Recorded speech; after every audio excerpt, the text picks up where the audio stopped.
એક તમારો વિડીયો હતો, એક સેટ હતો, જોક્સ કરવા દો યાર. એમાં વચ્ચેનો એક નાનકડો પોર્શન જે મેં જોયો, બહુ નાનકડો હતો, એન્ડ આઈ થિંક ઇમ્પ્રોવ જેવું મને લાગ્યું, રાઈટ. તો it was basically a commentary on the content itself, right. હા, you are presenting a joke, જે બી તમારો સેટ હશે, and you are interacting with the audience, and then suddenly you made some comments which got a lot of laughter, but it was not part of your original set piece, right? It was a comment on the content itself or on the comedians itself, કે jokes આવી રીતે થાય, એવું કંઈક તમે કહ્યું હતું, કે મને એક્ઝેક્ટલી અત્યારે યાદ નથી આવતું, પણ એવું કંઈક. So how different it is to write something or to come up with something which is observational compared to something that is original, or how do I say this? હા, એટલે તમે જે કહો છો, I think what you mean is that there are, so Baghban is a standard exercise. ચિરાવને મારું discussion થયું હતું, જેમાં મેં કીધું કે યાર બાગબાન પછી લગાન કર્યું, હવે તું શોલે કર, કે હવે તું હેરાફેરી પર, કે પછી કોઈ સિરિયસ મૂવી છે એના ઉપર તું એકદમ અલગ એંગલ લઈને સૂર્યવંશમ પર કર, કે પછી યુ નો પીકે પર કર, કે કંઈ પણ movie, whatever, give a take of yours on that. તો જે કરુણેશે પણ કીધેલું એક ટાઈમ પર, કરુણેશ કમિડિયન છે, જે ચિરાયુની પણ એ જ વ્યથા છે, કે યાર it's referential comedy, right. There is a pre existing idea in the audience mind, અને એના ઉપર તમે ટિપ્પણીઓ કરો છો, એના ઉપર તમે જોક્સ કરો છો. It's a low hanging fruit in a way, when you already have a reference and you are doing a joke on that. Most of the internet humor these days is based on a referential comedy. Sure. Referential humor. Yeah. Memes are based on a pre-existing idea which is there in people's Exactly. mind. You are not creating something original. Yashraj મુખાર્જીના ગીતો જે છે, ઓરિજિનલ્સ નહીં, પણ એના viral ગીતો છે, it is based on a pre-existing idea which is already there in people's mind. તો that is our strong pursuit, કે ભાઈ જીવનની અંદર એવું કામ કરો કે તમે બને એટલું નવી વાત લઈને આવો ટેબલ પર, ભલે પછી એમાં લોકો ઓછું હશે. એટલે જે 5નો મેં રેશિયો કીધેલો 3:2 કે 3 વસ્તુ ઓડિયન્સની, 2 વસ્તુ મારી, તો 2 વસ્તુ એવી ridiculous ટોપિક લઈને આવો ને, અને એને રિલેટેબલ કરવાનું. There are two kinds of content, relatable content અને content which you bring on table and you make it relatable for the audience. Right. અને એમાં બહુ બધી સ્ટોરીઝ પણ ઇન્વોલ્વ હોય છે. એટલે what you're saying is observational comedy નહીં, but it's called reference based comedy. કે ધારો કે મારી મમ્મીની તો આદત હતી કૂપનો ચોંટાડીને ક્રોકરી સેટ કલેક્ટ કરવા, એટલે 6 વાડકા ભાસ્કરમાંથી લઈને આવતી હતી. Right now this idea is already there in your head, and I can keep rambling about it and have jokes on it, tell jokes about my mother. So A રેફરન્શિયલ joke થઈ ગયું. પણ અગર હું ફોર એક્ઝામ્પલ જોક કરું છું જે completely from the scratch છે, કે જેમ કે મેં ન્યૂઝ હમણાં વાંચેલી હતી કે ભાઈ પોર્ટ પરથી 70 કરોડનું ડ્રગ્સ ઝડપાયા, રાઈટ, ફોર એક્ઝામ્પલ. હવે આના ઉપર જોક કોઈએ કરેલી નથી, કે આ સાંભળ્યું નથી, આ વાંચ્યું છે ખરું આપણે, પણ એકદમ નવી આઈટમ છે, અને એના ઉપર હું શું ક્રિએટ કરી શકું. જેમ કે ચિરાયુની એક જોક છે, it is about any bag જે વોટરપ્રૂફ છે પણ એમાં પાણી ભરાઈ ગયેલું, કે એલએ વાળી ચર્ચ ને મંદિરમાં કન્વર્ટ કરી હતી, એ વાળો એક. That is still in a way a reference only, પણ yeah you are right. So how much originality do you bring on the table is what people will actually appreciate, and that's how your legacy will be rock solid. Right. તમે એ જ આઈડિયાઝને પ્રસ્તુત કરતા રહેશો તમારા કામમાં, તો લોકો એવું કહેશે, યા હી ઇઝ દેટ ફની ગાય. હા. But when you bring ideas which people were not even remotely thinking of and make them funny, તો લોકો એવું કહેશે, અરે આ મનન દેસાઈ છે. So that's the difference which I am consciously trying to build, કે હું એવા આઈડિયાઝ પર હવે જોક્સ કરું ને આ વસ્તુ હું again I have learn this from people around મી, કે કે યુ ટેક ઓન ઇનસાઇટ્સ કે તમે એવી વાત લઈને આવો ટેબલ પર કે જે કોઈ દિવસ કોઈએ પ્રસ્તુત કરી જ નથી. So yeah that's what was your introduction to comedy, a craft of comedy? કે પહેલું કંઈક જોયું કે આ કોમેડીની આજુબાજુ કંઈક આખું લખવું પડે એને ઓબ્ઝર્વ કરવું પડે એને એક્ટ કરવું પડે છે.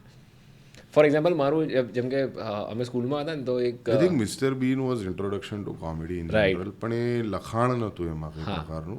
ઓફકોર્સ સ્ક્રિપ્ટિંગ હોય પણ ડાયલોગ્સ નહીં. Yeah so Charlie Chaplin, Tom and Jerry, Mister Bean, આ બધી વસ્તુ જોઈને આપણે એ ખબર છે ગુજરાતીમાં કોન બનેગા કરોડપતિની કેસેટ આવતી હતી. હા હા, એ નીરોભાઈ બનાવતા હતા. એ મેં પહેલી વાર એ સાંભળી હતી ત્યારે મને ખબર પડી હતી કે અચ્છા આ રીતે, because again like you sad કે રેફરન્સ, કેમ કે તમે એકચ્યુઅલ કેબીસી જોયેલું છે એટલે તમને ખબર છે કે બચ્ચન સાહેબ કેવી રીતે એમાં પૂછે છે. Mimicry is reference comedy only. Right. એટલે સો મારા માટે પહેલી વખત જે મેં કોમેડી, સ્ટેન્ડઅપ કોમેડી કન્ઝ્યુમ કરી એ ગ્રેટ ઇન્ડિયન લાફ્ટર ચેલેન્જ જ હતું. Raju Srivastava has been a textbook for most of the comedians in the country. અને રસલ પીટર્સનું પેલું વ્હાઇટ શર્ટ વાળી ઘટના, red white and brown I guess. ના એ નહીં, એના પહેલા એક હતી લાઈવ એટ કોમેડી સેન્ટ્રલ. નામ જ ખાલી 45 મિનિટ્સનો સેટ હતો. અને that's what my introduction has been in 2005-06 to stand up comedy. મને હજુ બી યાદ છે મેં લાઈમ ટોરન્ટ પરથી એ 45 મિનિટની ક્લિપ 10 kbpsની સ્પીડ પર ડાઉનલોડ કરી અને એ પણ ફ્રેન્ડને ત્યાં, પોતાને ત્યાં. I was not, I didn't have computer or internet back then. So that is what was introduction to me. અને આઈ થિંક એ જ વખતે મને બહુ જ અટ્રેક્ટ કરી ગયું અને કશેક ને કશેક થયું કે યાર આ મસ્ત છે વસ્તુ. પછી રેડિયોમાં ગયો અને પછી રેડિયોમાંથી I went back to that phase કે હા આ કરવા જેવું છે ગુજરાતીમાં. Can you teach someone how to be funny? No. Is it inherent? You can guide, but you can't teach. એટલે it's a skill also in a way. I was not as funny as I am today. I will always be funnier than today in a way. એટલે as a person, as a whole હું કહું છું. સ્વાભાવિક રીતે મારી next special can be a little less funny than my current special. Right? But I'll always be funnier than what I was yesterday in a way. Subjective છે. અગર હું evolve ના થયો, જેમ કે મેં કીધું કે ક્રાફ્ટને તમે અડોપ્ટ ના કર્યું પ્રોપરલી તો તમે રહી જશો, ટ્રેન ચૂકી જશો, એના જેવી વાત છે. એટલે it can't be taught. You have to, the only way you can teach yourself comedy is by being on stage. Again, failure, bombing, tanking, all of these things are the only things which will teach you how to do comedy or how to be funny. Who's your favorite comedian? A lot of them actually. National and international, બંને અલગ અલગ કરીએ. I find Zakir quite insightfully funny. Yeah. Vipul Goyal I find like a proper 2020 format વાળો comedian છે. એટલે ઝાકીર તમારું test match છે. હા. અભિષેક ઉપમન્યુ તમારું વન ડે છે અને વિપુલ તમારું 2020 છે. That's how I would like to categorize, and I like all three formats. Oh yeah. So that's I would like to appreciate these three the most. And internationalમાં I really liked Ali Wong in the first special, the second special also, Baby Cobra, અને પછી હજુ એક સ્પેશિયલનું નામ હું ભૂલી ગયો. અને ડેવ શપેલ પણ મને ગમે છે. અને George Carlin was also brilliant. Oh yeah. એનું નવું સ્પેશિયલ જોયું AI generated? ના. There's a special of George Carlin after his death. Wow. Which is completely AI generated. You should look it up. You will feel કે આ George Carlin જ છે. So I was for a very long time I was a very cynical person. અને George કાર્લિનનો એક કોટ છે ને મારા રૂમમાં, હોસ્ટેલના રૂમમાં ને બધે લગાડી રાખ્યો હતો કે a disappointed optimist, a cynic is nothing but a disappointed optimist. વાહ, બહુ સાચી વાત છે તો. Yeah, I remember this. આપણે બધા જ સિનિકલ તો રહેવું પડે. આઈ થિંક થોડું ઘણું સિનિસિઝમ સારું છે જીવનની અંદર. હા, પણ થોડું એને મોડરેટ બી કરવું પડે. હા, એ વાત પછી you not suppose to become a hippie and hate everything. They don't know my ways. હું તો આવો જ છું. મને ધીસ ઇઝ ધી એન્ડ જોઈ છે. This is the end. Seth Rogen, James Franco હા અને અપોકોલિપ્સ થાય છે.